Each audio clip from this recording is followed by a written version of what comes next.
तो कांग्रेस ने बाड़मेर में भीड़ जुटाकर सरकार की नींद उड़ा दी। हनुमान बेनीवाल ने न केवल धरना दिया, आज की तारीख में जनता के लिए लड़ने वाले राजस्थान के एकमात्र नेता हैं कि प्रशासन भी अब उनकी राजनीतिक पकड़ को अच्छे से समझ चुका है। अरावली मामले में भी कांग्रेस के बाकी नेता साथ रहे। सचिन पायलट और गोविंद सिंह डोटासरा का धीरे धीरे ही सही। मजेदार बात यह है कि इन दिनों अशोक गहलोत की टीम सोशल मीडिया पर सचिन पायलट की टीम पर भारी पड़ती दिखाई दे रही है। नमस्कार, मैं रामगोपाल जाट और आप देख रहे हैं सियासी भारत। राजस्थान की सियासत एक सप्ताह में 2 बड़े आयोजन कर चुकी है। निकाय चुनाव की आहट के बीच हनुमान बेनीवाल की रैलियों और कांग्रेस की रैली ने सरकार की नाक में दम कर दिया। नागौर से जयपुर तक लगातार 3 दिन तक आक्रामक रहे हनुमान बेनीवाल ने प्रशासनों को झुकाया तो कांग्रेस ने बाड़मेर में भीड़ जुटाकर सरकार की नींद उड़ा दी। जनहितैषी मांगों को लेकर हमेशा की तरह हनुमान बेनीवाल ने एक बार फिर सत्ता और प्रशासन को चुनौती दी है। नागौर में एक महिला एसडीएम पूनम चायल द्वारा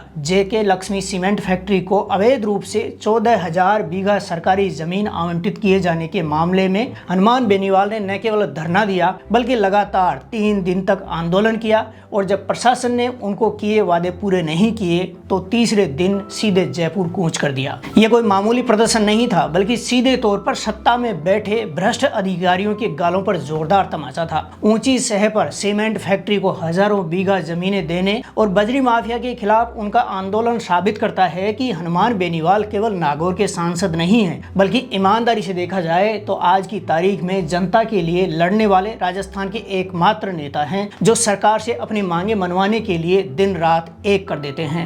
उनकी यह राजनीतिक रणनीति और सक्रियता पंचायती चुनाव और निकाय चुनाव की आहट में और भी अधिक महत्वपूर्ण हो जाती है। 3 दिनों में 2 बार बड़ी रैलियों का आयोजन ये साफ संदेश देता है कि हनुमान बेनीवाल सिर्फ एक क्षेत्रीय नेता नहीं है बल्कि राज्य की राजनीति में निर्णायक शक्ति बन चुके हैं जो इस स्थानीय चुनाव ही नहीं बल्कि 2028 के विधानसभा चुनाव में भी निर्णायक भूमिका निभाने वाले हैं। अजमेर जयपुर की सीमा पर कलेक्टर और एसपी से मुलाकात के दौरान हमेशा की तरह बिना किसी हिचकिचाहट के प्रशासन द्वारा हनुमान बेनीवाल की सभी मांगों को मान लेना ये दिखाता है कि प्रशासन भी अब उनकी राजनीतिक पकड़ को अच्छे से समझ चुका है। दूसरी तरफ कांग्रेस की सियासत में उथल पुथल साफ नजर आ रही है। बाड़मेर में भौगोलिक सीमाओं में एक मंत्री के इशारे पर प्रशासनिक छेड़खानी के खिलाफ कांग्रेस की जन आक्रोश रैली की जिसमें पूर्व मंत्री हेमाराम चौधरी, कांग्रेस महासचिव सचिन पायलट, पीसीसी चीफ गोविंद सिंह डोटासरा और नेता प्रतिपक्ष टीकाराम जूली मौजूद रहे। लेकिन पूर्व मुख्यमंत्री अशोक गहलोत का न होना ये सवाल खड़ा करता है कि क्या कांग्रेस अब गहलोत के बिना चलने की ठान चुकी है।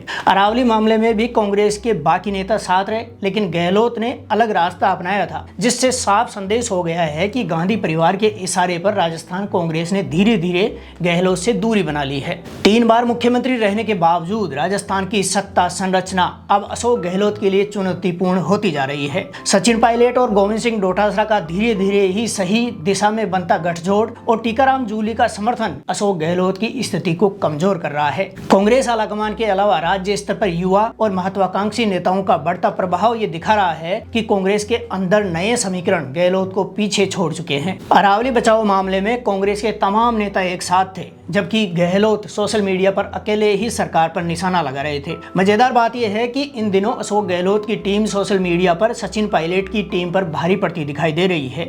पिछले दिनों जानकारी में आया था कि अशोक गहलोत मुंबई में किसी के साथ सोशल मीडिया मजबूत करने के लिए बड़ी डील करके आए हैं। मुंबई में अशोक गहलोत की बेटी रहती है जबकि उनका बड़ा बिजनेस बताया जाता है जहां वो अक्सर जाते रहते हैं। लेकिन इस बार उन्होंने रणनीति में बदलाव किया। माना जा रहा है कि अशोक गहलोत को अब गांधी परिवार बिल्कुल भी लिफ्ट नहीं दे रहा है जिसके कारण उन्होंने सोशल मीडिया को मजबूत कर कांग्रेस में अपनी पकड़ बनाने पर फोकस किया है। दरअसल सत्ता से बाहर होने के बाद अशोक गहलोत कभी सोनिया गांधी से मिलते नहीं दिखे तो प्रियंका गांधी वाड्रा भी भाव नहीं दे रही हैं। इन 2 सालों में राहुल गांधी के साथ भी गहलोत की केवल एक बार फोटो सामने आई है जिसके कारण उनको एहसास हो चुका है कि अब गांधी परिवार उनकी जादूगरी से उकता चुका है। इधर सत्ता में बैठे अधिकांश मंत्री काफी कमजोर साबित हो रहे हैं जिससे भाजपा आलाकमान काफी परेशान है। पिछले दिनों गृह मंत्री अमित शाह जयपुर में मंत्रियों से मिलकर अपना काम जनता के समक्ष मजबूती से उठाने के निर्देश दे चुके हैं। सत्ता की कमजोरी और कांग्रेस की गुटबाजी का हनुमान बेनीवाल ने पूरा लाभ उठाया। उनके आंदोलन ने ये स्पष्ट कर दिया कि जनता अब केवल घोषणा या भाषणों से संतुष्ट नहीं है बल्कि ठोस कार्रवाई चाहती है। बजरी माफिया और अवैध भूमि आवंटन के खिलाफ उनका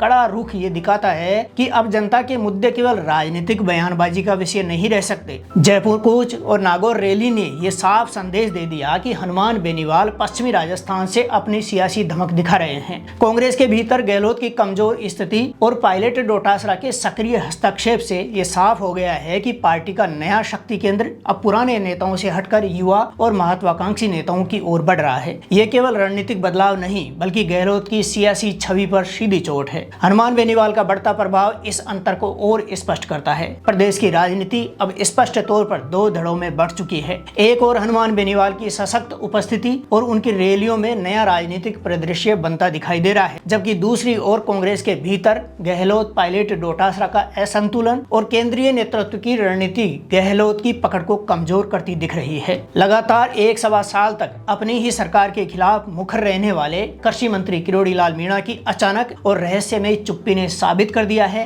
कि किरोड़ी जनित विवाद के समय हनुमान बेनीवाल ने पैसे लेने के जो आरोप लगाए थे वो काफी गहरा असर कर गए हैं। इस विवाद के बाद किरोड़ी ने तुरंत माफी मांग ली, लेकिन जो वीडियो आरोप हनुमान बेनीवाल ने किरोड़ी पर लगाए वो आज भी सोशल मीडिया पर रह रहकर वायरल होते रहते हैं। ये भी सामने आया कि उस समय भाजपा सरकार के फायर ब्रांड कृषि मंत्री को भाजपा आलाकमान ने दिल्ली बुलाया था, तभी से किरोड़ी अपनी सरकार के खिलाफ एक शब्द नहीं बोल पा रहे हैं। वसुंधरा राजे को आईना दिखाने के बाद भाजपा ने 2009 में हनुमान बेनीवाल को बाहर का रास्ता दिखा दिया था। तब से बेनीवाल लगातार आक्रामक होते जा रहे हैं। 2009 से ही लगातार चार सरकारों के खिलाफ करीब 2 दशक से जनहित के मुद्दों पर बिना रुके संघर्ष करने वाले बेनीवाल ने यह साबित कर दिया है कि वे क्षेत्रीय मुद्दों तक सीमित नहीं है। उनके धरने, आंदोलन, रैलियां और कूच ने यह दिखाया है कि जनता के मुद्दे सीधे सत्ता और प्रशासन के सामने उठाए जाने चाहिए। सरकार और प्रशासन की नाकामी को बेनीवाल ने जनता के सामने उजागर किया है और उन्हें मजबूर किया है कि वे कार्रवाई करें। इससे उनकी राजनीतिक साख और कार्यकर्ताओं में मजबूती दोनों बढ़ी है। राजस्थान की राजनीति अब स्पष्ट रूप से ये दिखा रही है कि पुराने नेता और पुराने समीकरण अब निर्णायक नहीं है। जनता सक्रिय है, नेता चुनौतीपूर्ण है और सत्ता का नया समीकरण बन चुका है। हनुमान बेनीवाल के साथ ही दक्षिण राजस्थान में भारत आदिवासी पार्टी की पकड़, नरेश मीणा और रविंद्र सिंह भाटी जैसे युवा नेताओं की सक्रियता और कांग्रेस के भीतर गहलोत की कमजोर स्थिति ये तय कर रही है कि आने वाले दिनों में राज्य की राजनीति पूरी तरह से नई दिशा में जाएगी।